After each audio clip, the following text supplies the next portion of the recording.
Convido todos os amados e queridos irmãos a colocarem-se em pé e vamos cantar o hino de número 26.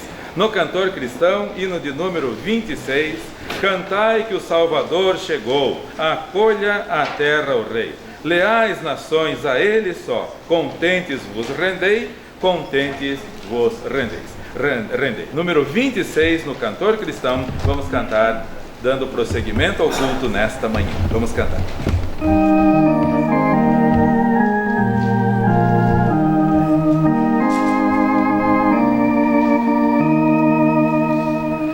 Cantai que o Salvador chegou, acolha a terra o Rei. Leais nações a Ele só, contentes vos rendei, contentes vos rendei, ó sim, contentes vos rendei.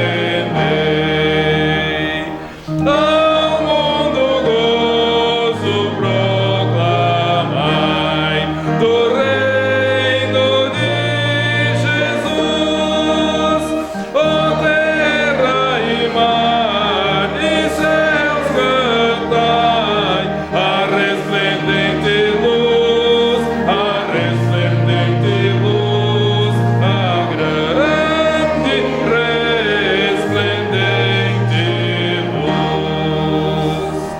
Venga dos dores mortes já, vencidos deles são. A paz Jesus concederá em régia profusão, em régia profusão, ó sim, em régia profusão.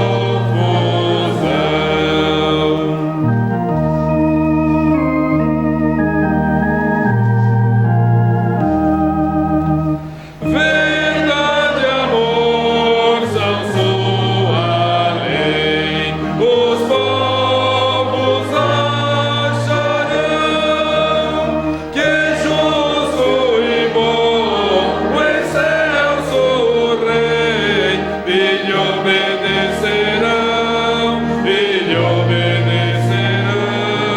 sim, todos lhe obedecerão. Vamos nos ajoelhar e vamos orar ao Senhor.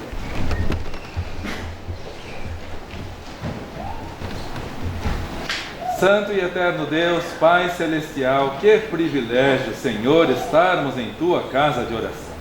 Todos nós que aqui estamos muito felizes pelo privilégio de participarmos neste domingo pela manhã. Mais um dia preparado pelo Senhor. Este é o dia que fez o Senhor. Regozijemo-nos e alegremo-nos nele. E estamos aqui para Te agradecer, Senhor, porque é bom vivermos em comunhão. A ovelha não foi feita para viver isolada, separada. A ovelha deve viver em comunhão, no rebanho, junto ao bom pastor. Muito obrigado pelos irmãos que puderam vir nesta manhã. Vários não puderam, por vários motivos, Senhor. Várias famílias viajando, oramos por todos eles. E onde estiverem, a boa mão do Senhor esteja sobre todos. Também oramos pelos irmãos que estão trabalhando, vários irmãos da área do transporte, longe da casa, longe da comunhão, mas não longe do Senhor. Cuida de todos eles, ó Pai. Também oramos pelos irmãos que trabalham nos hospitais. Ó Deus, por esse motivo não podem estar conosco aqui. Cuida deles, ó Pai, porque estão servindo ao Senhor, cuidando das pessoas. Nossos irmãos da área da segurança, cuida deles também, Senhor, cumprindo com suas obrigações, mas sempre honrando ao Teu nome. Graças Te damos, ó Deus, pela alegria de termos hoje aqui a presença do pastor Alex, da irmã Elizabeth, das filhas, ó Deus, que nos alegram profundamente com a presença, Senhor. Obrigado pela Tua palavra que vamos ouvir através do Teu servo. Usa-o como sempre o Senhor tem usado, no campo missionário, aqui todas as vezes que esteve, trazendo a Tua palavra, todos fomos edificados pela mesma. Louvado seja o Senhor, porque o Senhor usa os Teus servos. Muito obrigado porque está conosco também a irmã Marilene, tua serva que serve ao Senhor lá na Bolívia. Logo retornará para o trabalho ali, Senhor, tão difícil, mas com a bênção do Senhor, concedendo vitórias em meio às lutas. Nossos irmãos ali no Peru, cuida do pastor Miguel, da irmã Juliane, um jovem casal servindo ao Senhor, num campo também desafiador.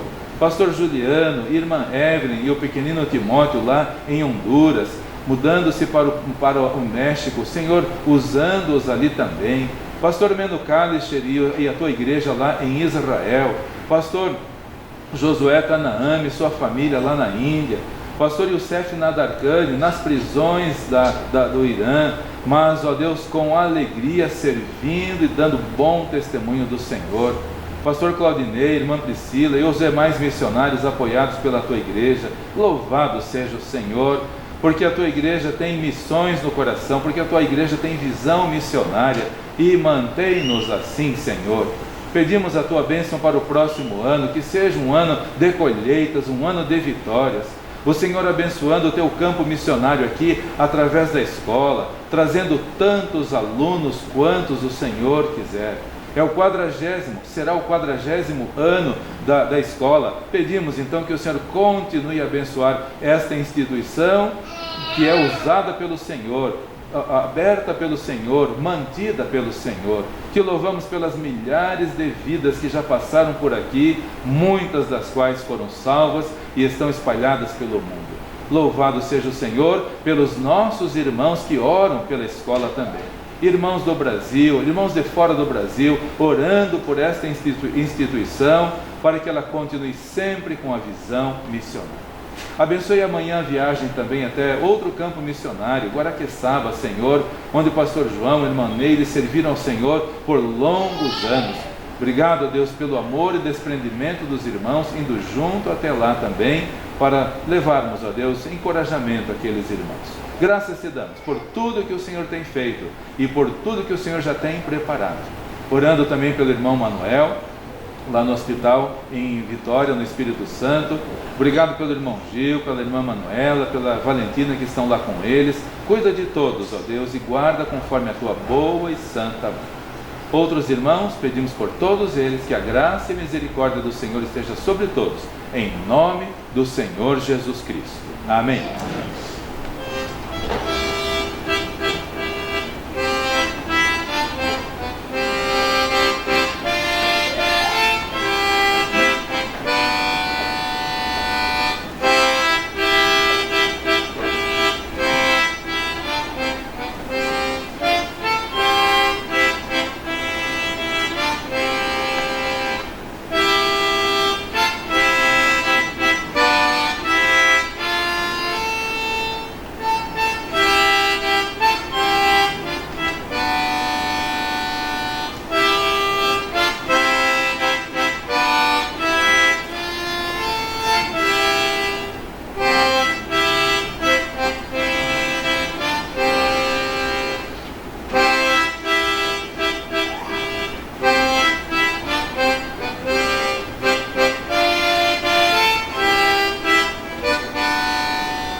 de Estela Câmara Dubois, Natal Feliz.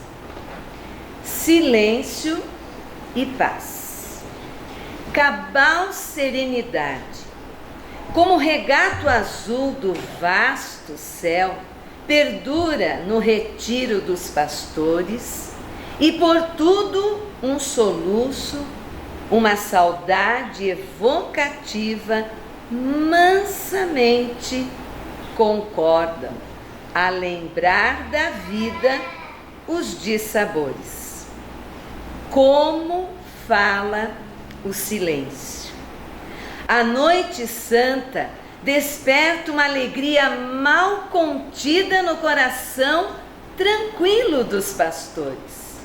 E a grande paz, a doce paz é tanta que eles esquecem as mágoas por completo e adormecem a cantar silêncio e paz. Na incandescência de luzente alvura, um serafim de súbito aparece de glória celestial cobrindo a terra. E depois dele, uma eficaz doçura, um coro angelical em viva prece ascende pelo espaço. Glória a Deus nas maiores alturas, paz na terra.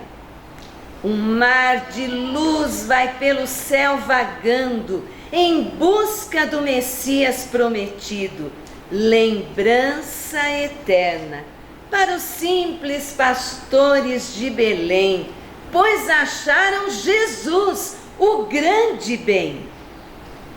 Raia uma estrela, e os magos do Oriente, guiados pelo brilho dessa luz, lá se vão caminhando alegremente, e com ele vagando os ecos de ouro.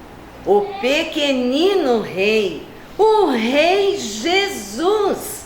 Que lindo céu! Quanto luzeiro novo boiando à toa nesse mar azul!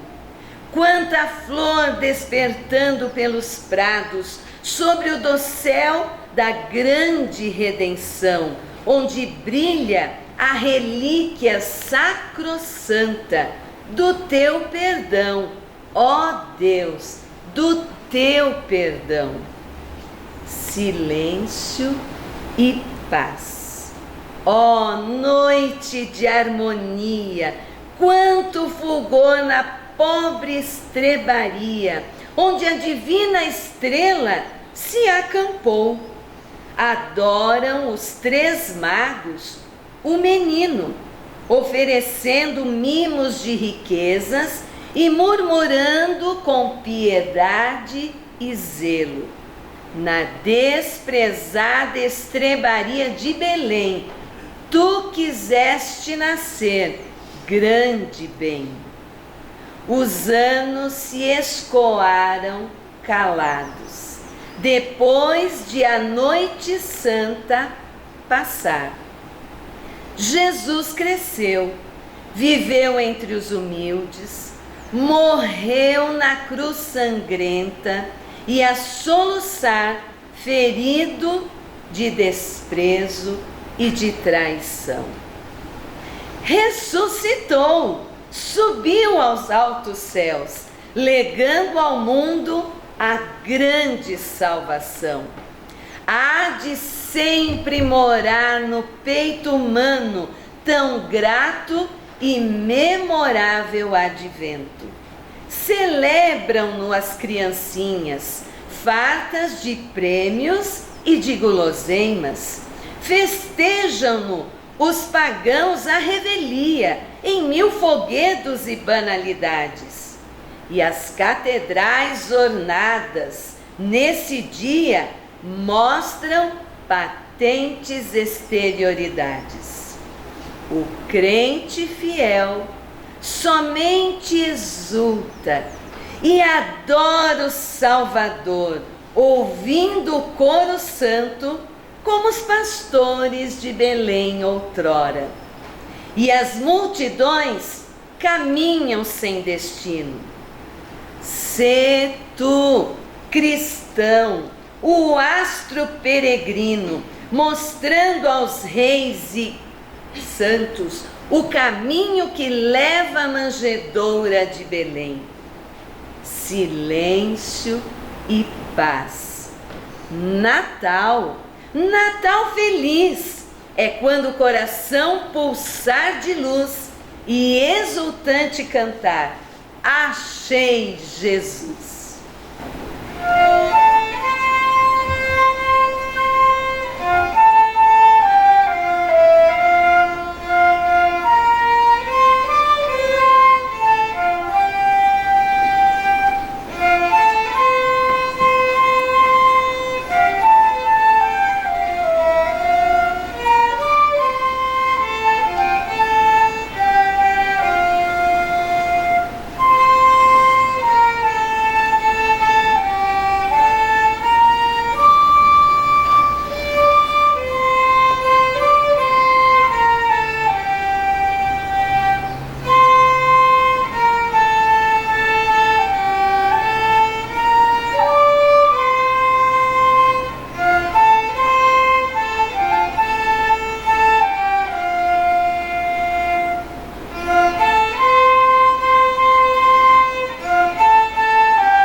grato ao Senhor porque Ele permitiu que desse certo. Estávamos orando, eu e Beth, para que pudesse dar certo da gente rever os irmãos. Talvez os irmãos estranhem tão rápido assim, surgiram da onde, né?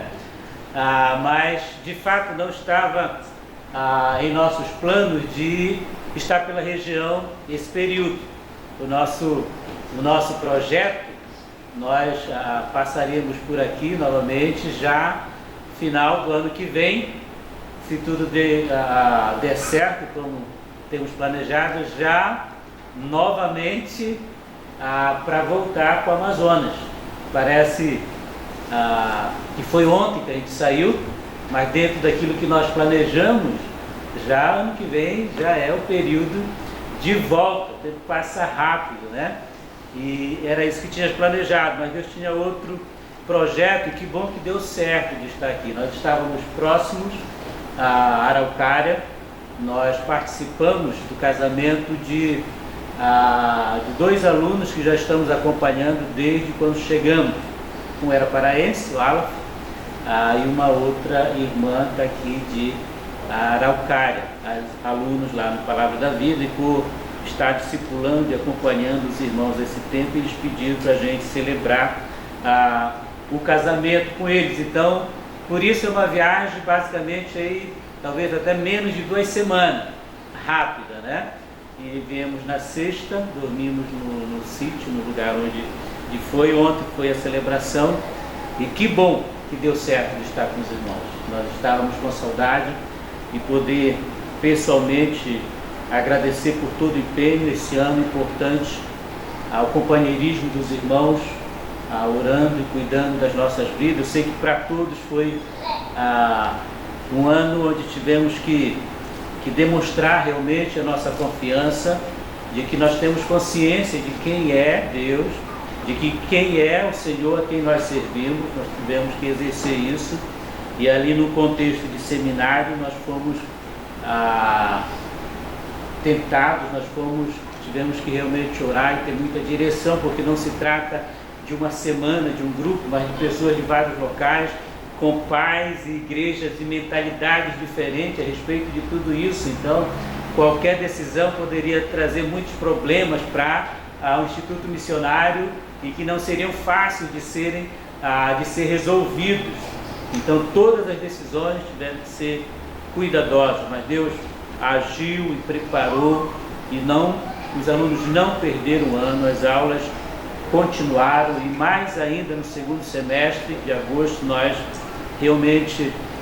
dissemos, nós somos uma escola que estamos treinando missionários para ir para campos onde eles vão sofrer perseguições, vão morrer por causa da palavra de Deus, e nós não podemos encorajá-los a vir, voltar, a se preparar por causa do vírus. E oramos e tomamos a decisão de voltar. Voltaram, realmente de 115 alunos, menos de 10 ficaram no ensino à distância, que o seminário manteve até o final do ano, e todos voltaram. Nós conseguimos fazer, eu escrevi com os irmãos compartilhando, do nosso estágio em diversos locais. Os alunos saíram do segundo ano para fazer estágio de 2 semanas no sertão, então saíram para lá. Nós levamos, eu e a Beth, levamos o terceiro ano, que era o ano que está se formando, para os ribeirinhos, para as comunidades ribeirinhas. Foi 2 semanas de oração, mas todos foram. O primeiro ano saiu para algumas comunidades ribeirinhas do Pará, comunidades quilombolas.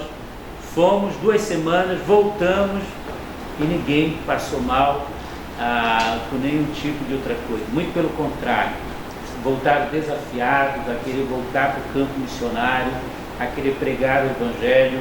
Foi muito valoroso eles terem saído.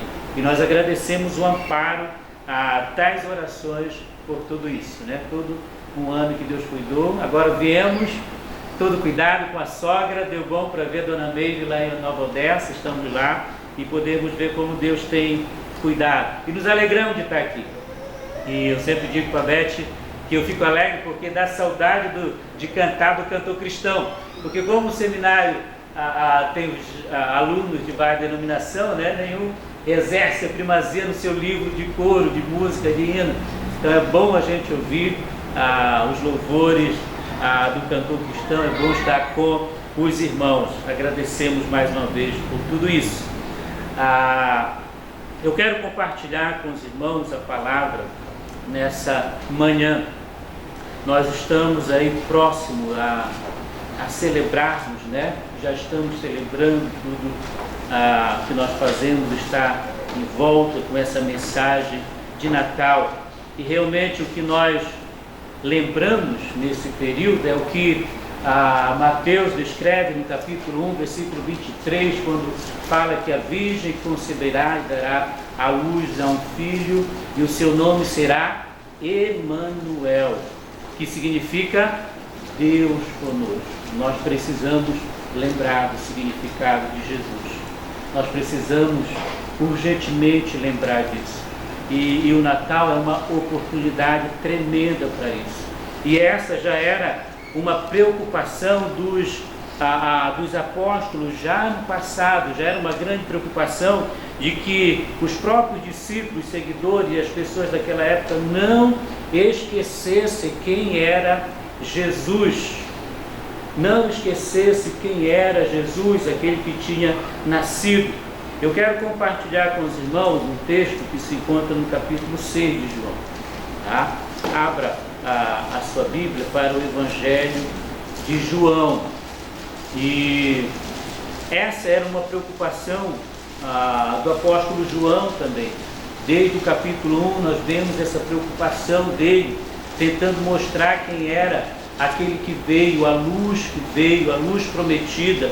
E no final do Evangelho de João, ele descreve, ele apresenta, ele diz que o seu propósito era apresentar todos os sinais, todos os milagres que Jesus fez para mostrar que ele era o Cristo, o Filho de Deus.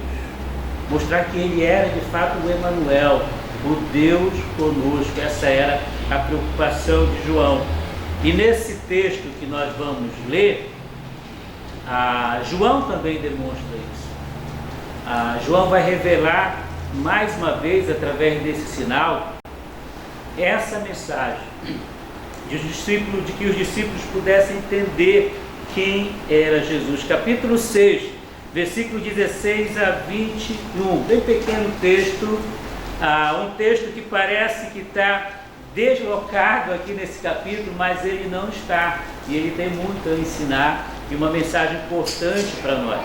Eu vou ler o texto, capítulo 6, versículo 16 a 21.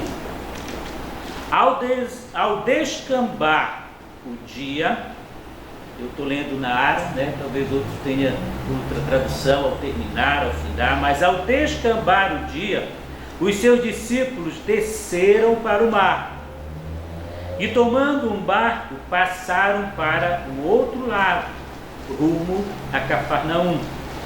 Já se fazia escuro e Jesus ainda não viera ter com eles. E o mar começava a empolar-se, agitado por vento rijo que soprava.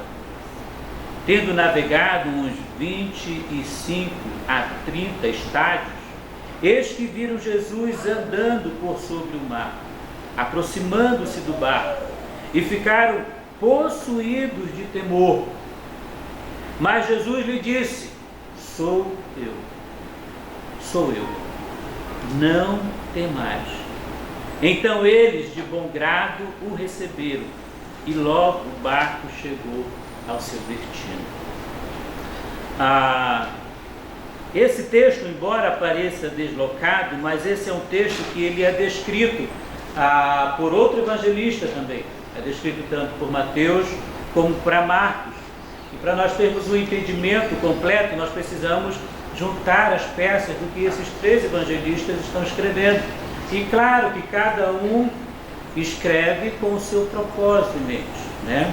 Eles têm uma plateia, eles têm um destinatário, um auditório para quem eles escrevem, e eles escrevem para alcançar esse propósito, o propósito do seu livro, como nós já vemos que João deixa, mostrar que Jesus Cristo é o Senhor, que Ele é o Messias, que Ele é o Filho de Deus, que Ele é o Deus conosco.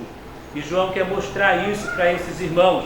E sempre que esse texto aparece, ele aparece depois também desse relato da multiplicação dos pães, como está no início do capítulo 6, né?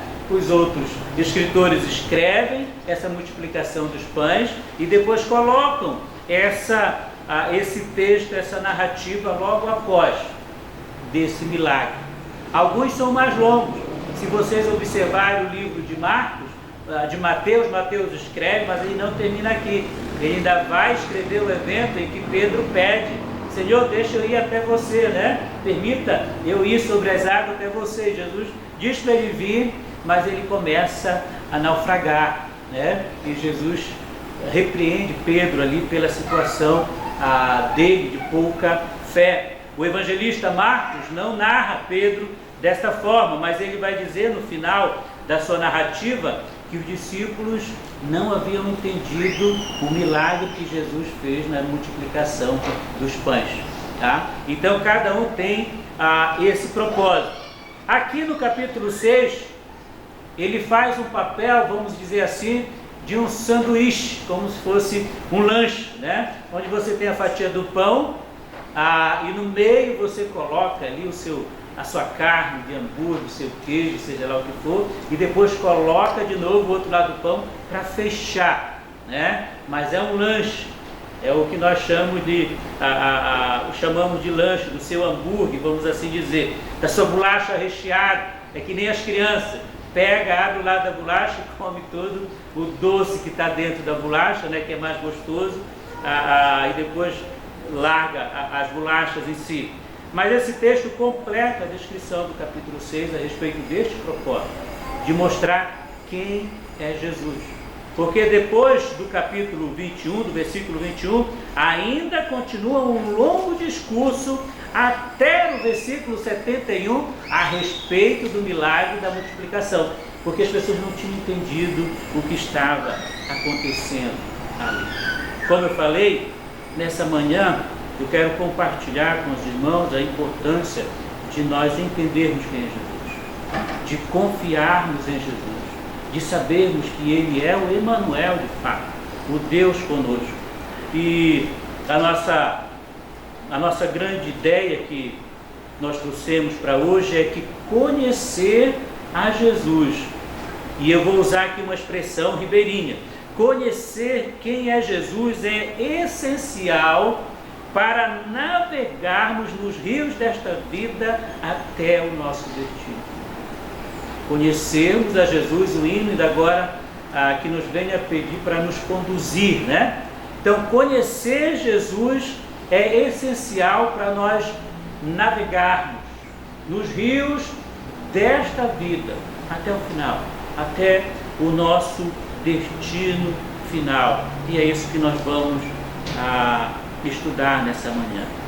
Ali entre os ribeirinhos, nós vamos conhecer, você vai ver se um dia você for lá conhecer, muitos barcos pesqueiros. Não sei se alguém já viu, né? Muitos barcos de pescadores. Poderia ter trazido uma foto para mostrar. Mas eles ficam quase que o ano todo ali. Eles não moram basicamente ali, é claro, todo ribeirinho é pescador, sabe muito bem fazer isso. Mas esses barcos, eles são para pesca em grande escala, né? E eles vêm, sabe, o período, tem todo o equipamento, vem para ali. Mas dificilmente você vai ouvir algum membro de alguma comunidade falar bem de um barco peixeiro. Dificilmente você vai ouvir alguém dizer que é bom. Rara as vezes que nós vimos isso. Por quê? Normalmente são pessoas, vou usar a palavra, né, bagunceiras. Irmãos, conhece bem isso. Eles são de bebedeiras, são de orgias, não respeitam, eles não conhecem, né? E normalmente são pessoas que vêm pescar, que estão no contexto das cidades mais próximas, que já vivem na ruaça ali, não trabalham, não são de família, então pegam uma oportunidade para passar um mês ali e vai com essas pessoas. E vão com isso. Usam muita droga, porque trabalham desde cedo, 5 da manhã estão na canoa remando, até ao anoitecer, faça sol, faça chuva. Então, para aguentar tudo isso, eles usam muita droga e levam muita droga para ali também. E também é muito comum eles fazerem, engravidarem as moças, as filhas dos moradores que estão por ali. E quem acaba levando a culpa de tudo isso? O boto, né? Vão dizer que é filho do boto, porque tem aquela ideia de que o boto se transforma à noite em um homem bonito e vem ficar com as moças. Isso ainda tem. E um monte de filhos e meninas que têm filhos de pescadores que estão ali. São estranhos, roubam objetos, mexem nas coisas dos outros, então não são bem vistos, mas estão lá. E a pergunta é: por que estão lá? Por que eles ficam ali? Por que as pessoas toleram essas pessoas ficarem ali? Você vai entender. Durante as pescarias, durante o ano, esses barcos conseguem pegar muito peixes de tonelada para fazer carga, né? E tem semana que isso acontece 1, 2 vezes por dia, e durante a semana, quando dependendo da qualidade da marca do peixe, vai ter muito. E o que eles fazem? Eles distribuem peixe para os ribeirinhos. Tem muito peixe, né? Muito peixe. Quando eles pegam, estão indo com o barco, e você vai ver um monte de ribeirinhos com as suas canoas, 20, 30, 40 canoas atrás. E quando chega lá, eles dão peixe, porque eles têm que dar peixe. Então isso acontece muito durante o ano, é muito comum. E isso acalma a raiva das pessoas. O que eu quero dizer com isso? Por que essas pessoas estão ali? Eles estão ali por aquilo que eles podem oferecer, e não por aquilo que eles são. Eles oferecem, eles podem dar muito peixe, e os ribeirinhos pegam muito peixe, comem, vão para a cidade e vendem. Nós conhecemos alguns desses pescadores que sabem que somos pastores, e que levam às vezes muito peixe para nós, distribuímos também. Então eles estão ali porque eles podem oferecer isso, mas não pelo que eles são. O caráter deles não é bom, não são vistos com bons olhos pelas pessoas, mas enquanto podem oferecer o peixe, eles são bem recebidos ali. O texto que nós estamos lendo, basicamente está acontecendo isso. O que está acontecendo? Capítulo 6 começa com a multiplicação dos pães. Os irmãos já conhecem bem a história. E Jesus sacia a fome daquela multidão que ali está. E o resultado disso, versículo 15, capítulo 6, versículo 15, o que é que eles queriam fazer? Versículo 15: sabendo, pois, Jesus, que estavam para vir com o intuito de arrebatá-lo para proclamarem rei, retirou-se novamente sozinho para o monte. Qual era o interesse dessas pessoas? O que estava acontecendo aqui? O que eles queriam fazer de Jesus à força? Queriam fazer rei. Mas qual era o propósito por trás de tudo isso realmente? O próprio texto, capítulo 26, versículo 26 responde.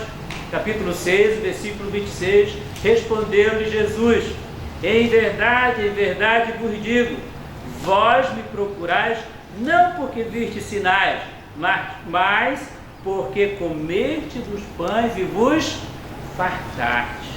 Aquelas pessoas queriam seguir Jesus, ou estavam procurando Jesus pelo que ele poderia oferecer, mas não pelo que ele era, porque ele é o pão da vida. Eles queriam receber mais coisas para saciar a sua fome.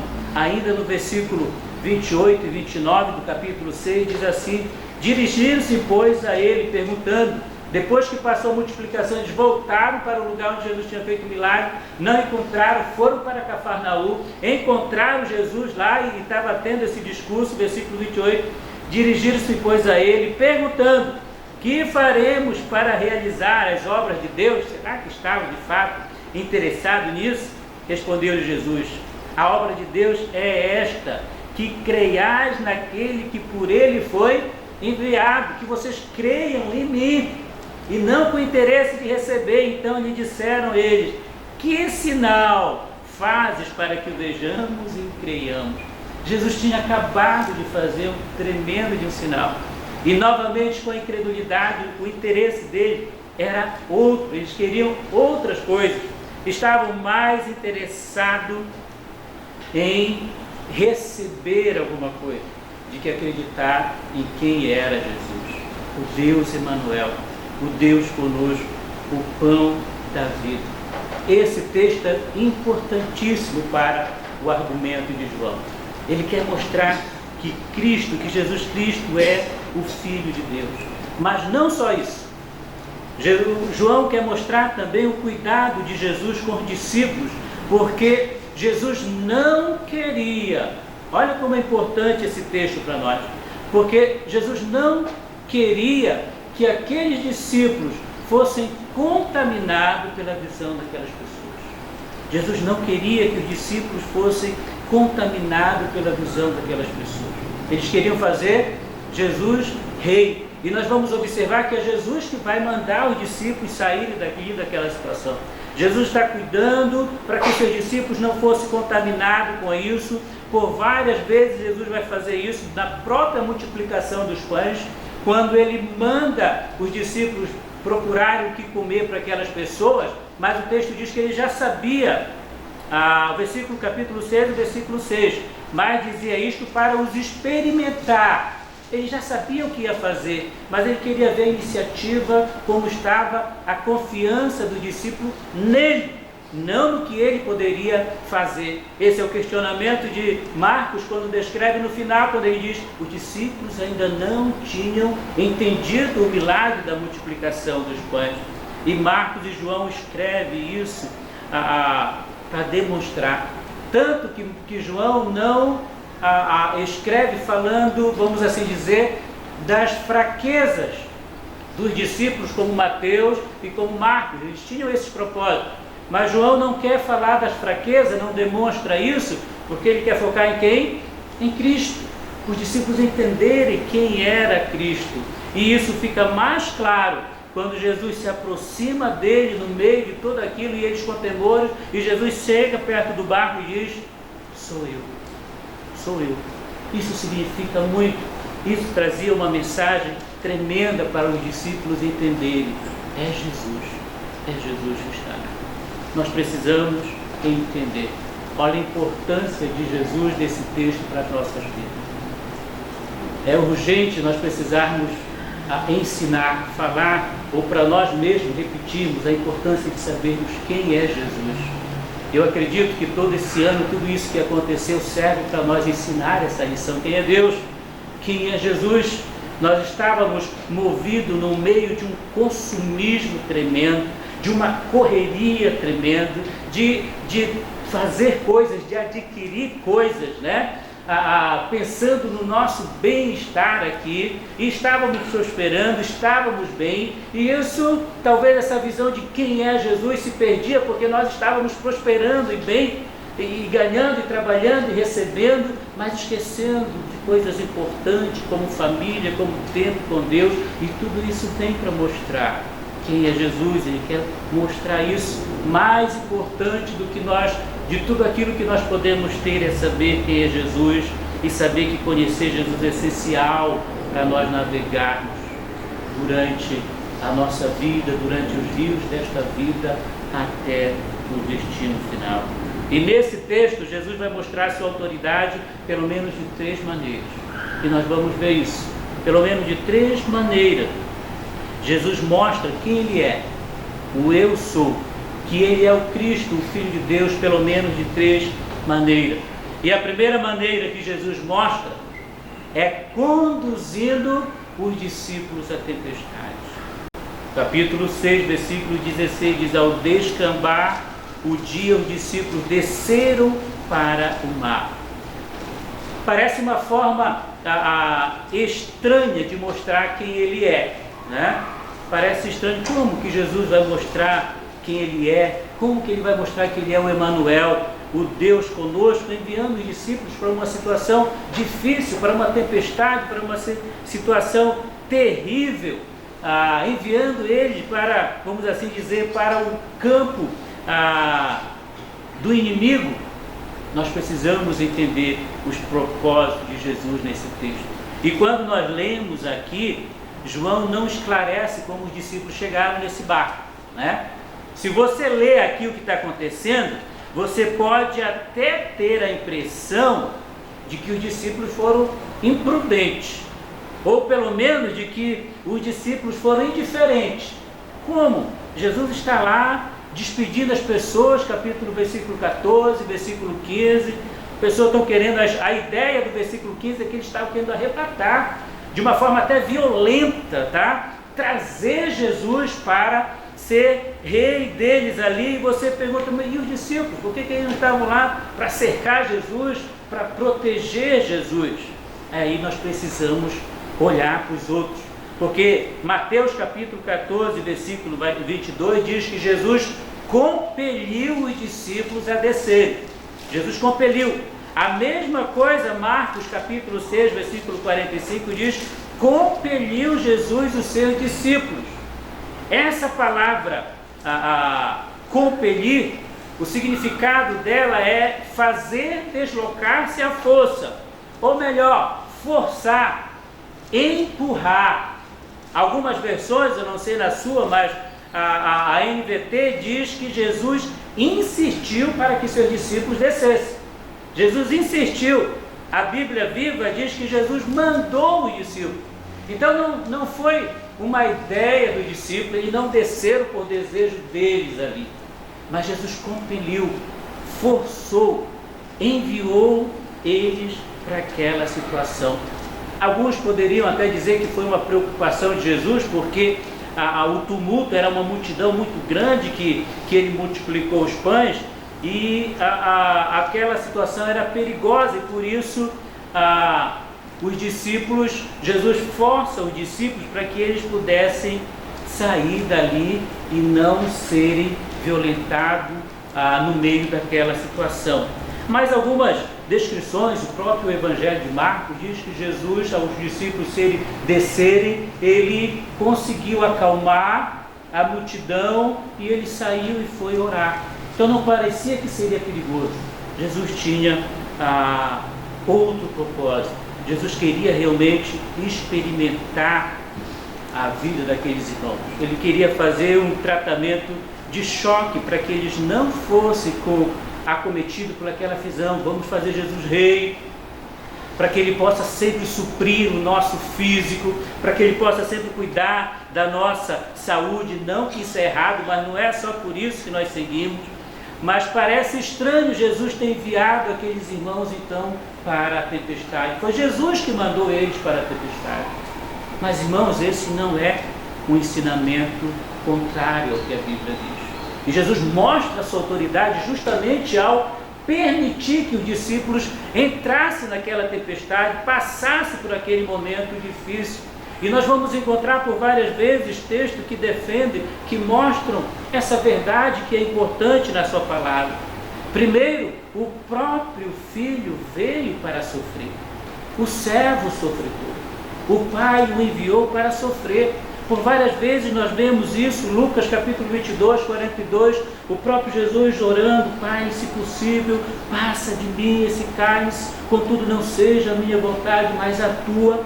Ainda nesse contexto, Mateus capítulo 26, 53, 54, quando os soldados vêm para perseguir e Pedro tira a espada para lutar contra os soldados, Jesus diz: não faça isso. Por um acaso não deveria acontecer o que está escrito a respeito de mim? Se quisesse, o Pai mandaria um exército de anjos, mas tem que ser assim. É o servo sofredor, ele veio para sofrer, foi enviado pelo Pai para passar por isso. O próprio relato da tentação de Jesus, capítulo 4, versículo 1, inicia dizendo que Jesus foi levado ao deserto para ser tentado pelo Espírito. Era necessário que assim acontecesse. Então não é estranho se Deus permitir você passar por tentações.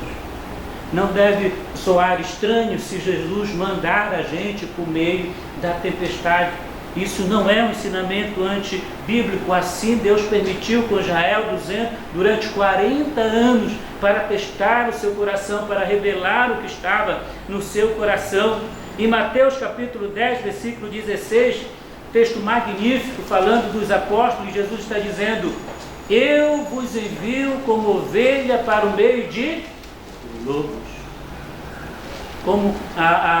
Como missionários que ali estavam. né? Como esses irmãos que estão em Israel, em países difíceis, eles estão sendo enviados, e eles estão conscientes disso, que eles estão sendo enviados como ovelha para o meio de lobos, correndo o risco de sofrerem e de serem perseguidos. E ele faz isso porque ele é o eu sou eu. Ele é o Deus forte, ele é o Pai da eternidade, ele é o príncipe da paz, é o Deus soberano sobre todas as coisas, e ele permite. Se você ler o livro de Mateus e de Marcos, vai dizer que Jesus viu os discípulos de cima do monte, quando ele estava, ele percebia os discípulos naquela situação, até o momento de agir. Ele está querendo ensinar, ele está querendo tirar essa visão do consumismo, essa visão que nós temos de pessoas, das igrejas que estão cheias, com interesse só em Jesus, só interesse físico, só interesse naquilo que ele pode dar e não naquilo que ele é. E essas pessoas precisam passar por um tratamento de choque para saber realmente se a sua fé está em Jesus. As provações são inevitáveis da palavra de Deus, mas o que vai nos sustentar é se nós estamos realmente firmados e se nós estamos crendo quem é Jesus. Foi Jesus que enviou aqueles discípulos para a tempestade, para eles entenderem, e ele tem autoridade para isso, porque ele é o eu sou, ele é o Deus, sou eu, discípulo, Jesus vai dizer para os discípulos. Queridos, nós passamos por tempestade, e se você está passando por isso, não fique triste. E se alguém chegar dizendo que é porque você está em pecado e que só acontece isso quando está em pecado, não, isso acontece com servos fiéis do Senhor, que oram todos os dias e que muitas das vezes estão doentes, estão com necessidades, estão passando por problemas, porque Deus quer trabalhar, Deus quer mostrar onde está o coração e que está firme no Senhor. As tempestades vão vir e o Senhor vai permitir, mas Ele administra isso para o seu bem. São vários os relatos que nós temos e de pessoas que entendem perfeitamente, como José, que ao falar com seus irmãos disse: olha, não foi vocês, foi Deus que permitiu para a manutenção da vida de vocês. O mal que vocês tentaram, Deus transformou em bem. Confiar em Jesus é essencial para nós passarmos por essa tempestade e chegarmos ao nosso destino final. Essa é a primeira maneira que Jesus revela a sua autoridade, quem Ele é para trabalhar na vida dos discípulos. A segunda maneira que Jesus mostra a sua autoridade, mostrando que Ele é Deus, que Ele é o Filho de Deus, que Ele é o Emanuel, é mostrando que as adversidades não podem conter a sua atuação, ou melhor, mais simples, que Ele pode atuar mesmo em meio às tempestades. Esta é a ideia, que Jesus pode atuar mesmo em meio às tempestades e às adversidades. Não precisa parar o vento, não precisa parar o temporal para que Jesus venha. Ele vai a você no meio dessas questões, no meio dessas tribulações, e é isso que nós entendemos no texto aqui. Perceba como João descreve a progressão dos acontecimentos, dos eventos naturais que estão acontecendo aqui no texto. O versículo 17. E tomando um barco, passaram para o outro lado, a Cafarnaum. E o texto diz que já se fazia escuro, já era noite. Opa, esse não é o melhor horário de você fazer uma travessia para um outro lugar, né? Não é o melhor horário para você navegar. E entenda que alguém que está falando, alguém que conviveu diariamente com essas travessias, e não é muito bom, não é correto, não é muito coerente você ter que fazer a travessia nessas condições. Provavelmente por volta já ali das 17, 18 horas, esse era o horário. E o texto continua, versículo 18: o mar começava a empolar-se, ou seja, empolar aqui a ideia de banzeiros, de ondas, né? começava a ficar violento o mar. Começava a ficar violento. Ontem, no casamento, eu estava olhando, né? A noiva estava preocupada, queria um casamento ao ar livre, e a previsão ontem, pelo menos na região, era de 95% de chuva naquele horário, de 17 horas mais ou menos, né? Mas um dia antes, à noite, eu estava olhando e vi aquelas nuvens, os relâmpagos, né? Eu disse, ó, se é lá no Ribeirinho, a gente não atravessa, não. A gente espera, porque quando está dando isso, é que a coisa vai ficar feio. E essa era a visão. O mar estava a empolar-se, um vento rijo. A palavra rijo é duro, violento, daqueles que bate nas tábuas e parece que as tábuas vão se quebrar, que o barco vai se abrir. E isso não é fácil, não é uma coisa fácil de ver. Então, vai aumentando, estava escuro. Era noite, né? O vento estava piorando, sobrava um vento difícil.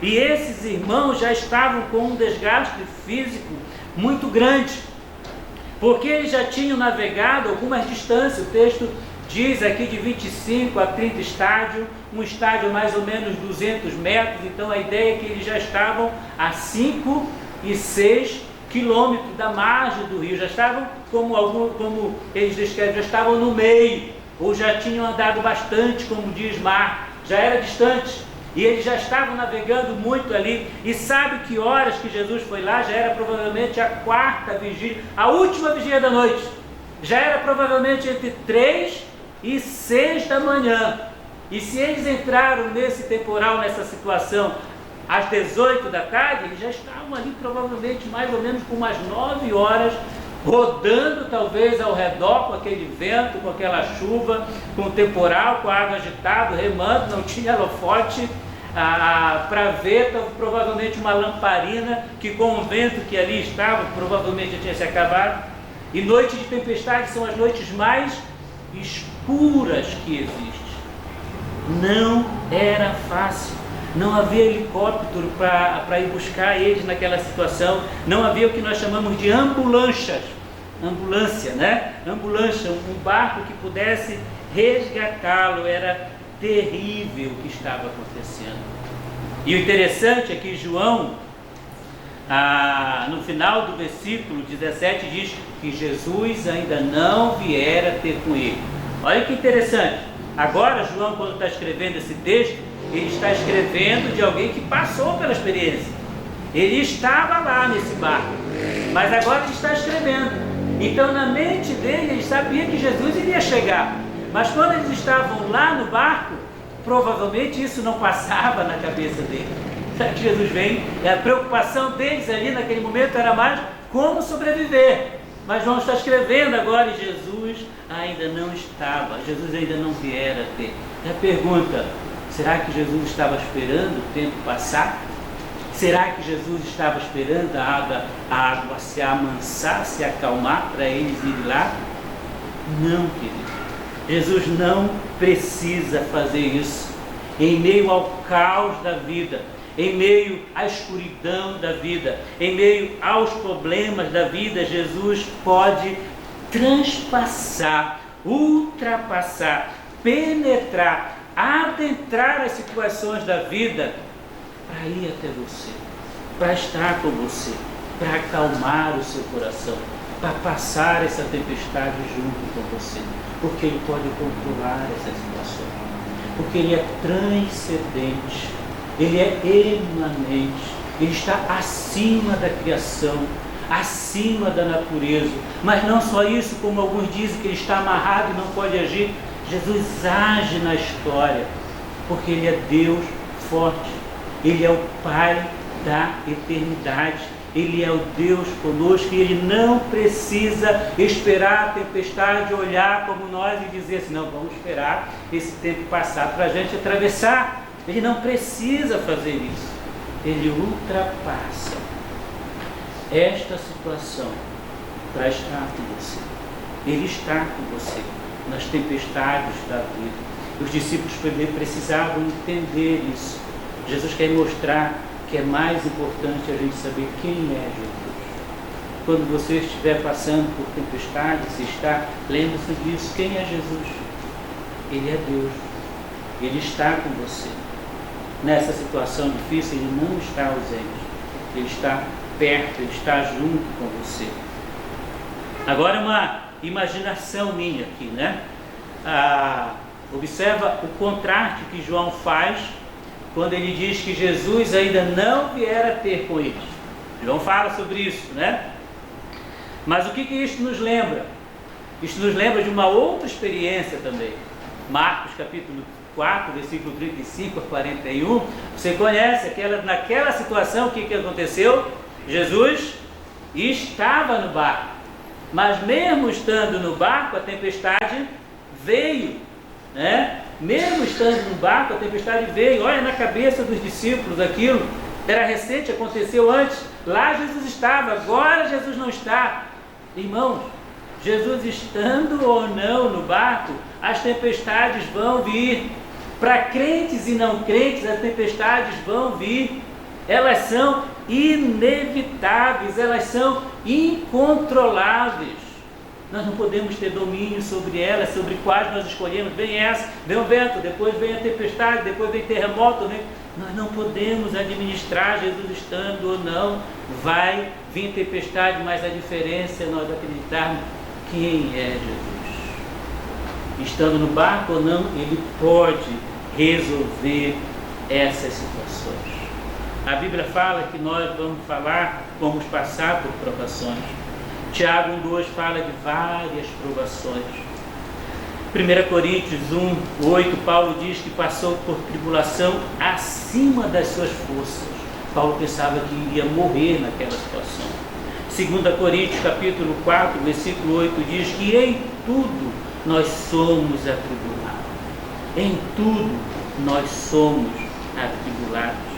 A Bíblia escreve por diversas vezes situações. Isaías 40 é o dilema de Israel. Isaías está escrevendo para Israel por uma situação que eles ainda iam passar, que era o cativeiro, mas preocupado em que 70 anos poderia levar Israel a esquecer de Deus, e quando eles argumentassem quem poderia nos tirar daqui, ele descreve, ele termina, né, que Deus iria salvar. É Deus que faz, que dá vigor ao cansado. Os jovens se cansam, se fadigam, mas aqueles que esperam no Senhor renovam as suas forças, voam como águia e não se cansam. Esperem no Senhor, o tempo não para a sua atuação. Gosto do trecho de Naum, capítulo 1, versículo 3, quando ele diz assim: o Senhor é tardio em irar-se, mas grande poder e jamais inocente ou culpado. Aí ele diz: o Senhor tem o seu caminho na tormenta e na tempestade, e as nuvens são os pós dos seus pés. O Senhor tem o seu caminho na tormenta e na tempestade. Ele pode chegar, Ele pode acalmar. Os problemas são inevitáveis, fazem parte das nossas vidas, mas nós não podemos esquecer que Jesus não precisa apagar o fogo para estar na fornalha com você. As pessoas olharam e viram que tinha mais um ali. Era uma pré-encarnação do Filho de Deus. Era um Filho de Deus, ele diz. Era Jesus. Ele não teve que apagar o fogo, deixar o fogo se acalmar para estar com os discípulos. Ele estava no fogo, Deus estava no fogo com os discípulos. Ele não precisa. O seu Shedd, comentando sobre esse texto, ele diz que Jesus revela a sua autoridade ou o seu poder, pelo menos de 3 formas nesse evento. Primeiro, ele conquista a gravidade, quando ele diz para os rios, para o mar se acalmar. Em segunda, ele controla o cosmos ao dizer para a tempestade, ao controlar a tempestade. Em terceiro, ele conquista o espaço ao conduzir imediatamente os discípulos até a beira. Imediatamente, se eles estavam no meio. Alguns estudiosos dizem que esse rio deveria ter a parte de onde eles saíram para atravessar entre 8 e 9 quilômetros, e eles estavam no meio. 4, 5, 6 quilômetros, eles estavam no meio da travessia. Mas a ideia da descrição de João aqui é que rapidamente aportaram e chegaram ao seu destino.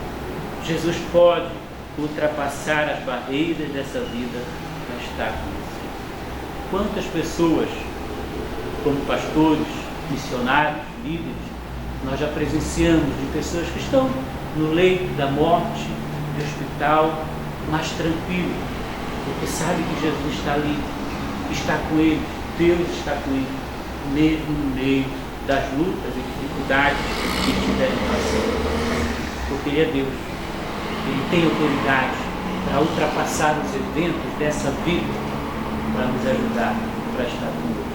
Não esqueça disso. Mais importante do que aquilo que ele pode fazer e dar é saber quem ele é. Ele tem autoridade sobre o mundo, sobre tudo que ele criou para nos ajudar. Por último, terceira maneira que Jesus mostra a sua autoridade, que ele é o Emanuel, o Deus conosco, é concedendo paz nas adversidades da vida. Ou melhor, revelando a sua autoridade, mesmo em meio à tempestade dessa vida, trazendo paz mesmo em meio às tempestades dessa vida. Nós vamos entender isso quando nós olhamos para o texto.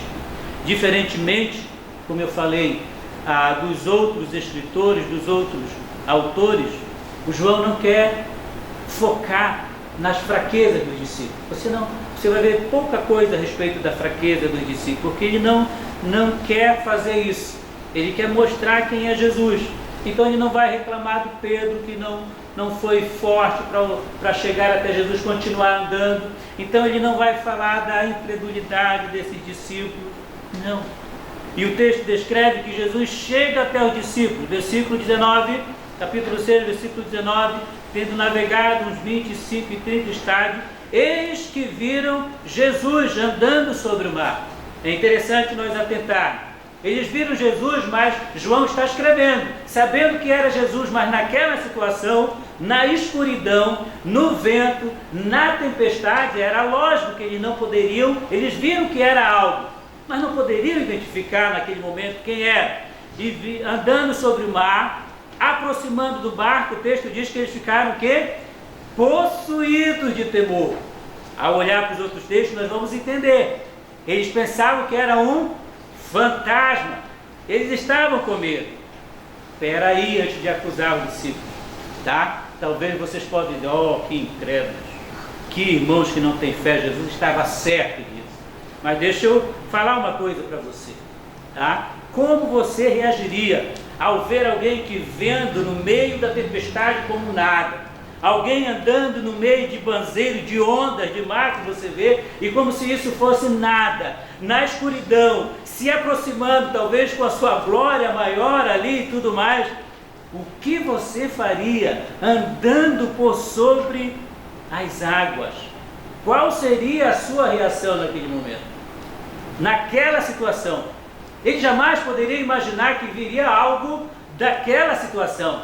Hoje vocês esperariam uma luz focando, você já tem os resgates para trazer. E mesmo assim você estaria preocupado naquela situação. Agora imagine aqueles homens que estão sendo treinados ainda por Jesus, estão sendo discipulados ainda por Jesus. A maioria daqueles homens eram pescadores.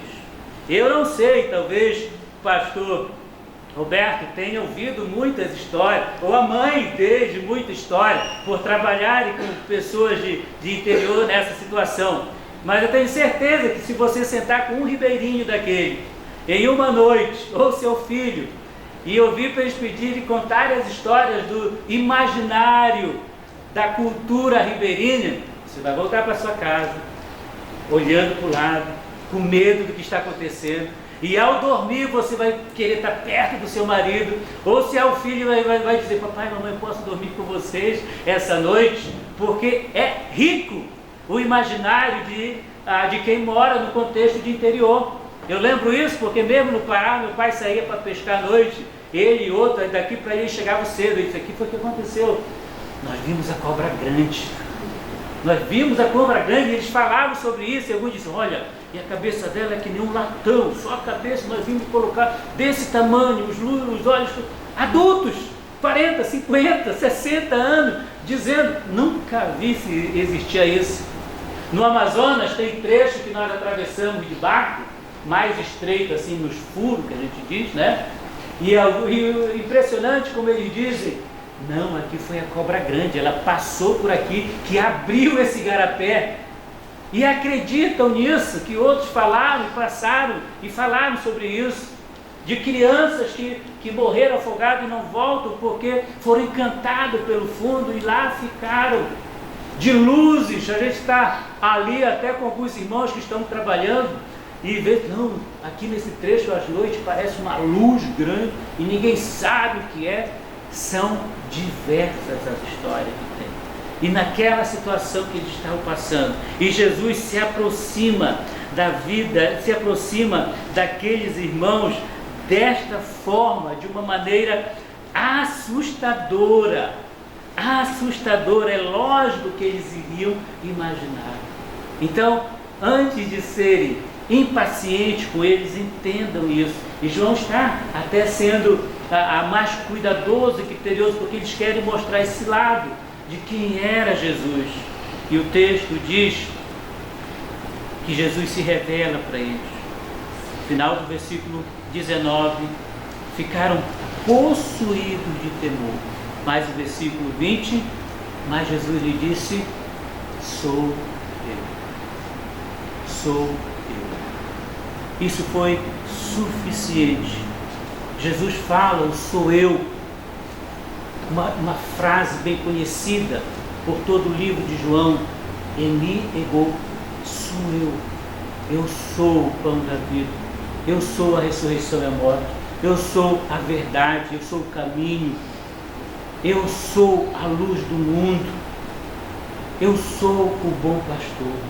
Ele se apresenta no meio daquela situação e isso significava, sou eu. E as coisas se acalmaram, representava muito para aqueles irmãos conhecer.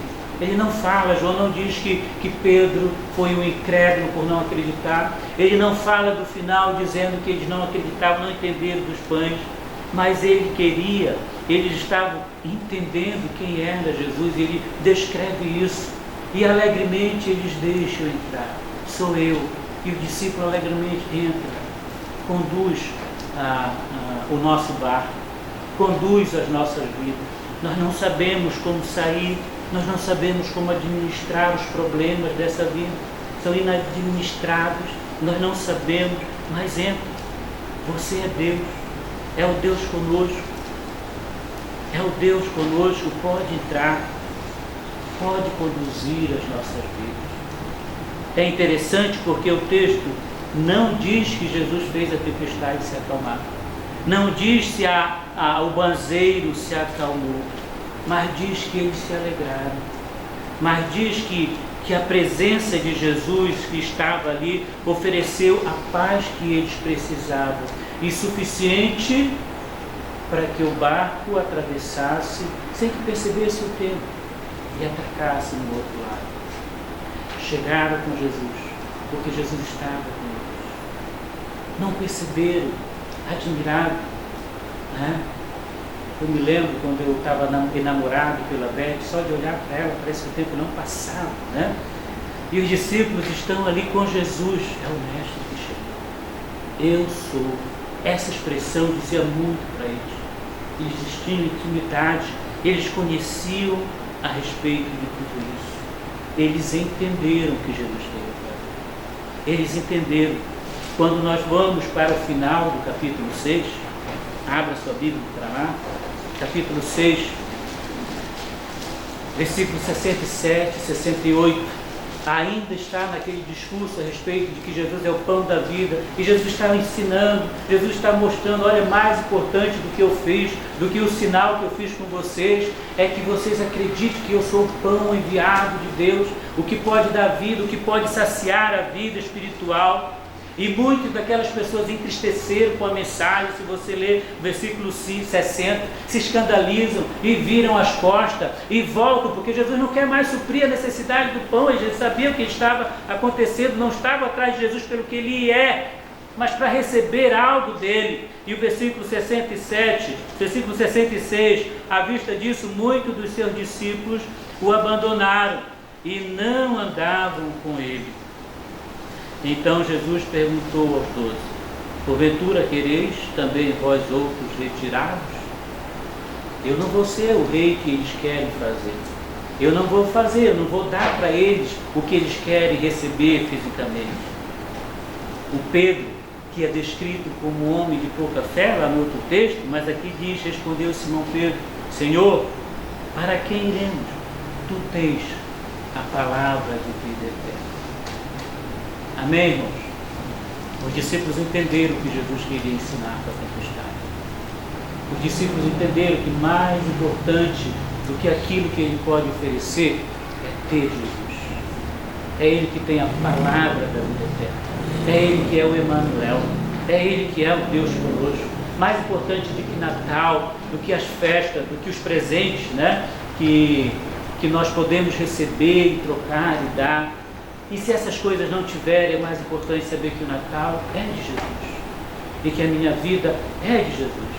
E que Ele é suficiente para guardar a minha fé, para guardar a minha vida nesse mundo tenebroso de tanta dificuldade até o final. Nós precisamos estar com Jesus pelo que Ele é e não pelo que Ele pode oferecer. Eu quero encerrar essa meditação olhando para 2 Timóteo, capítulo 1. Nós até cantamos essas músicas, né, no Cantor Cristão, mas é um texto que Paulo tinha como verdade na sua vida, capítulo 1, versículo 12, 2 Timóteo, capítulo 1, versículo 12, diz assim, todo o contexto ele está falando da perseguição, das prisões que ele está passando, das lutas que ele está passando. O versículo 11, para o qual eu fui designado pregador, apóstolo e mestre, versículo 12, e por isso estou sofrendo estas coisas.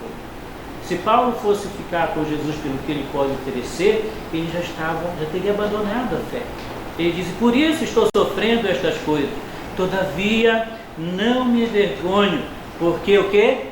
Sei em quem tenho crido, e estou certo de que Ele é poderoso para guardar o meu depósito até o dia final, até aquele dia. Que Deus realmente que nós possamos levar essa mensagem de Natal. Acredite que é Jesus, o Emanuel. Confie nele, independente do que você está recebendo, possa receber. Jesus é o Filho de Deus, Ele é o Deus conosco, maravilhoso, conselheiro, príncipe da paz.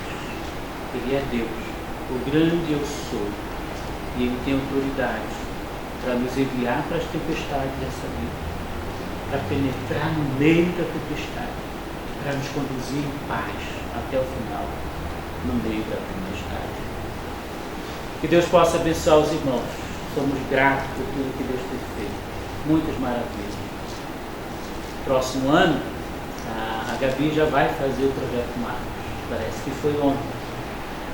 Mas ela vai começar a sua preparação também para isso. Ore pela vida dela, para que Deus possa cuidar de tudo, suprir. E nós somos gratos pela preocupação, nos sentimos cuidados pelos irmãos. Nós agradecemos isso através das nossas orações. O tempo vai ser curto, daqui a pouco, basicamente, temos que pegar a estrada, mas obrigado por poder estar com os irmãos. Deixa eu orar, vamos lá. Senhor, nós somos muito gratos porque o Senhor tem muita paciência conosco. E nós precisamos a cada dia estar lembrados dessa verdade. Que nestes tempos, que nesses dias que lembramos o Natal, realmente possamos aumentar a nossa fé, entendendo quem é o Emanuel, o Deus conosco, aquele menino que nasceu numa manjedoura há muito tempo atrás. Era o Deus encarnado, todo-poderoso, com toda autoridade, humilde, veio e passou por terríveis momentos difíceis até a sua crucificação, por amor a nós, para que pudéssemos ter a salvação. Então, Senhor, não nos resta mais nada a não ser confiar em Ti, servirmos ao Senhor pelo que é o verdadeiro Deus, o grande eu sou. E isso é suficiente. Tem tantas coisas, nós já somos recipientes, recebemos, ó Deus, as incontáveis maravilhas, bênçãos celestiais, e somos gratos por isso, mas somos mais gratos por desvendar os nossos olhos e podemos entender quem é o Senhor, o nosso Salvador. Que esses irmãos que aqui estão possam acreditar nisso e que o Senhor nos fortaleça a cada dia para divulgarmos esta palavra. Em nome de Jesus. Amém.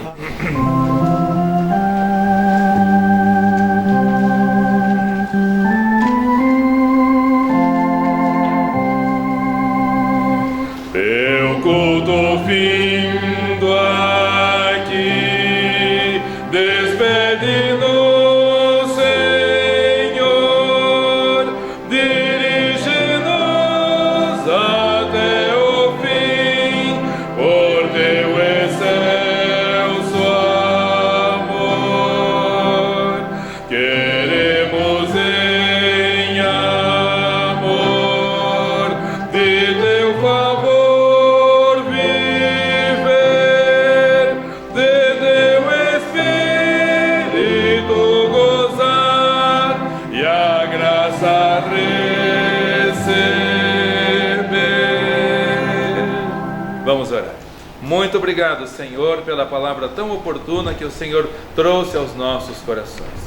Louvado seja o Senhor também porque antes da vinda do Senhor Jesus ao nosso coração, vivíamos em tempestade, em temporais, em tormentas, em tristezas, em angústias, em incertezas. Mas quando o Senhor Jesus entrou, nossa vida nos conduz em paz para o outro lado. Te louvamos, ó Deus, pela Tua presença maravilhosa conosco, na Tua igreja, aqui e em todas as partes do mundo. Leva em paz os meus amados, queridos e valorosos irmãos para os seus lares e conceda a todos o pão de cada dia, como sempre o Senhor concede.